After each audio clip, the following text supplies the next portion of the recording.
صحیح بخاری زکوٰۃ کا بیان۔ باب زکوٰۃ دینا فرض ہے۔ حدیث نمبر 1400۔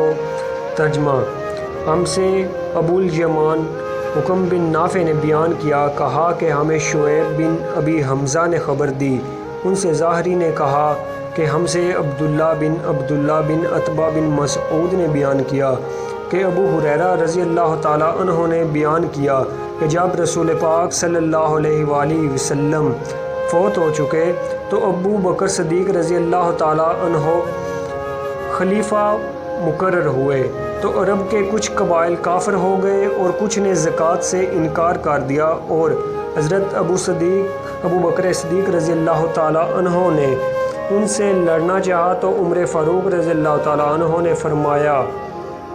کہ آپ صلی اللہ علیہ وآلہ وسلم کے اس فرمان کی موجودگی میں کیوں کر جنگ کر سکتے ہیں؟ مجھے حکم ہے کہ لوگ اس وقت تک جنگ کروں جب تک کہ وہ لا الہ الا اللہ کی شہادت نہ دے دیں، اور جو شخص اس کی شہادت دے دے تو میری طرف سے اس کا مال و جان محفوظ ہو جائے گا، سو اسی کے حق یعنی قصاصوں وغیرہ کی صورتوں کے، اور اس کا حساب اللہ تعالیٰ کے ذمہ ہوگا۔ اس پر ابو بکر صدیق رضی اللہ تعالیٰ عنہ نے جواب دیا کہ قسم اللہ کی، میں ہر اس شخص کے جنگ کروں گا جو زکوٰۃ اور نماز میں تفریق کرے گا، یعنی نماز تو پڑھے مگر زکوٰۃ کے لیے انکار کر دے، کیونکہ زکوٰۃ مال کا حق ہے۔ اللہ کے قسم، اگر انہوں نے زکوٰۃ میں 4 مہینے کی بکری کے بچے کو دینے سے بھی انکار کیا جسے وہ رسول پاک صلی اللہ علیہ وآلہ وسلم کو دیتے تھے، تو میں ان سے لڑوں گا۔ تو عمر فاروق رضی اللہ تعالیٰ عنہ نے فرمایا کہ بخدایا بات اس کا نتیجہ تھی، اللہ تعالیٰ نے ابو بکر صدیق رضی اللہ تعالیٰ عنہ کا سینہ اسلام کے لیے کھول دیا تھا، اور بعد میں بھی اس نتیجے پر پہنچا کہ ابو بکر صدیق رضی اللہ تعالیٰ عنہ ہی حق پر تھے۔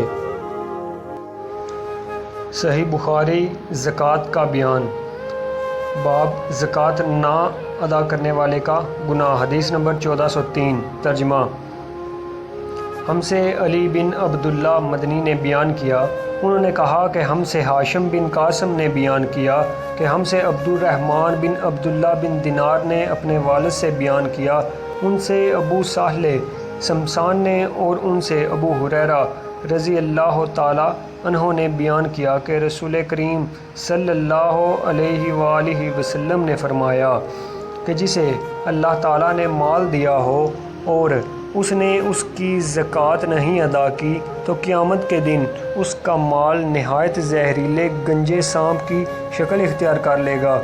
اس کی آنکھوں کے پاس 2 سیاہ نقطے ہوں گے جیسے سانپ کے ہوتے ہیں، پھر وہ سانپ اس کے دونوں جبڑوں سے اسے پکڑ لے گا اور کہے گا کہ میں تیرا مال ہوں اور خزانہ ہوں۔ اس کے بعد آپ صلی اللہ علیہ وآلہ وسلم نے یہ آیت پڑھی، اور وہ لوگ یہ گمان نہ کریں کہ اللہ تعالیٰ نے انہیں جو کچھ اپنے فضل سے دیا ہے وہ اس پر بخل سے کام لیتے ہیں کہ ان کا مال ان کے لیے بہتر ہے،